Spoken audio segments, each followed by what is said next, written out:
Hello, my name is Chloe Mayhew, and today we're going to be talking about expectancy violations theory. Expectancy violations theory was created by Judy Burgoon, who is the Director of Human Communication Research for the Center for the Management of Information at the University of Arizona. Now, according to her biography on the University of Arizona's website, Judy Burgoon has won many awards, such as the National Communication Association's Distinguished Scholar Award and the Charles H. Woolbert Research Award for Scholarship of Lasting Impact. Now, in addition to these awards and the many others that she has won, she has also written over 200 articles, chapters, and reviews in the field of interpersonal communication. So basically, Judy Burgoon is an expert in all things interpersonal communication. So what is expectancy violations theory? Littlejohn and Foss in the Encyclopedia of Communication Theory defines expectancy violations theory as created to predict and explain the impact of unexpected communication behavior. Now, when expectancy violation first was created, it was basically to study proxemic violations or violations of your personal space or your personal bubble. But it has since moved into all different types of verbal and nonverbal communication as well. So, there are three different ways that people build up expectations, one of which is communicator characteristics. This is basic demographic information, such as gender and age. Then there's relational characteristics, and this is deals with the status of a couple of people's relationships together, so their own personal relationship status, as well as their individual personal statuses. And then there's context, which is the basic time, setting, place, everything like that, environment that one is in. And this comes to us from Burgoon and Hale's article, Nonverbal Expectancy Violation, Model Elaboration and Application to Immediacy Behaviors. And then there are two different types of expectations. There's predictive and prescriptive. Predictive, we have predictive expectations because that's what we're used to. We're used to a certain thing. Then there's prescriptive expectations that we have because that's what society tells us we should have. And that comes to us from Guerrero, DeVito, and Hecht's nonverbal communication reader. Then another part of expectancy violations theory is communicator reward valence. People are either high reward value or low reward value. If someone has a high reward value, then they generally have a higher status. They may be physically attractive. They have the ability to reward or punish. So some examples of a high reward value person could be a parent, a teacher, a coach, a boss, things of that nature. Whereas a low reward value person would not have those things and they would have a lower status. And basically what happens here is if someone who has a high reward value does something that's negative and someone with a low reward value does the same thing that is negative, the person with the high reward values violation there is going to seem more positive even though it was negative, just because they have that higher status. Okay, so throughout my studies, I really looked into several different types of expectancy violations or themes. And one of them was media and online expectancy violations, specifically looking at social media here.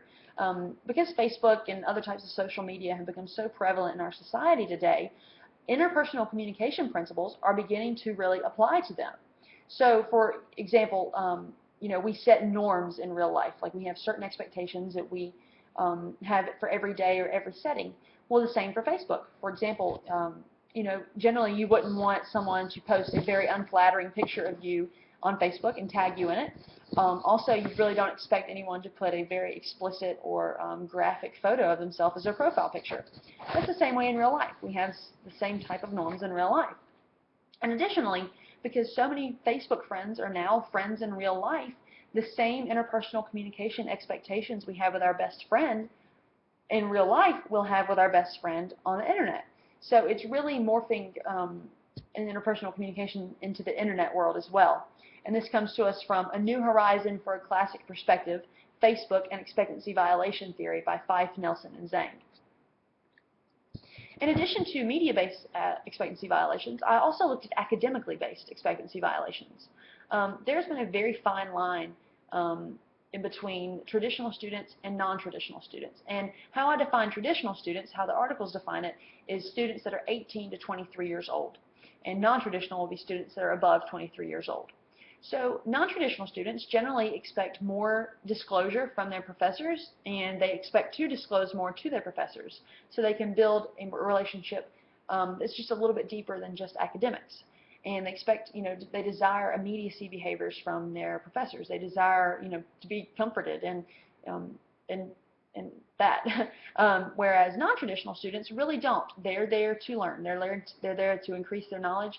And it's not so much about, okay, let's get A's and let's get hundreds and everything like that, but it really is about increasing their knowledge. And this comes to us from Hauser's article, Are We Violating Their Expectations? And Stricter Communication Expectations of Traditional and Non-Traditional Students.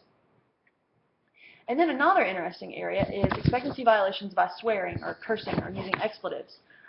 Use of certain words could lead to larger expectancy violations than others. And we see this every day. There are certain words that you'll see on television now, and then there are certain words that you'll never see on television because they have a different level of severity. And then also the situation depends on the severity of the violation. Something you say in the work setting might be okay, but if you say that same thing in a church service, it's probably not going to be okay. So it really depends on the setting. And then one thing that the article said, before using controversial words or controversial language or swearing at work, it's really good to know what is acceptable in that situation, in that setting with those people. And this comes to us from Johnson and Lewis's article, Perceptions of Swearing in the Work Setting, an Expectancy Violations Theory Perspective. And then we're come to my favorite examples, and that's the biblical examples. There are so many different great examples of expectancy violations theory in the Bible, and I only have time to touch on a few of them, but the first one I thought of was when Jesus was cleansing the temple in Mark 11. When Jesus came into the temple and he saw the thieves and the money changers in, and he threw up the tables, and he threw the people out of the temple, and that really violated a lot of people's expectations. I don't think many people were expecting Jesus to come do that. And it says in Mark 11:18, and the scribes and chief priests heard it and saw how they might destroy him, for they feared him, because all the people was astonished at his doctrine. That's Mark 11:18. And that's true. People were probably very astonished that Jesus did that. And in addition to that, we have many of his miracles. We have Jesus feeding the 5,000 with just a little boy's lunch. Who expected that? We have Jesus calming a storm just by saying, "Peace, be still." And everyone was amazed. And then we have the greatest example of expectancy violations that has ever happened and ever will happen, and that is Jesus rising from the dead. Jesus, every person who saw Jesus after he rose from the dead, they were just in awe and they were amazed, and it was an extremely positive violation, but it was still a violation of their expectations. They weren't. I don't know that many people were prepared for that, but they were very excited. But all of Jesus' miracles and his daily life really violated expectations. Pretty much everywhere Jesus went, he was violating people's expectations, whether it be negatively for folks like the scribes and the Pharisees and the people that really didn't like him, or positively for the people that were his followers, his disciples, his family, his friends. But Jesus, he violated them in the best way possible. So in conclusion, expectancy violations theory was definitely supported by all the research and all the empirical studies that were done, and I really enjoyed it. I think this is a great theory. It was very fun to look into and look at examples. I only have a couple minor strengths and weaknesses. One strength that I really do like is that all people have expectations for every setting. You don't expect to go to a funeral and have people yelling and screaming and hollering, whereas you don't expect to go to a ball game and have people whispering and being really quiet. So we all have expectations for different settings, and that's so true, and it talks about that in this theory. And also, the weakness that I personally found was the communicator reward value. I believe that when you negatively violate someone's expectations, it's negative regardless of your status. That's just my own personal belief. I think if someone does something negative, it doesn't matter who they are, it's still negative. We should call it what it is.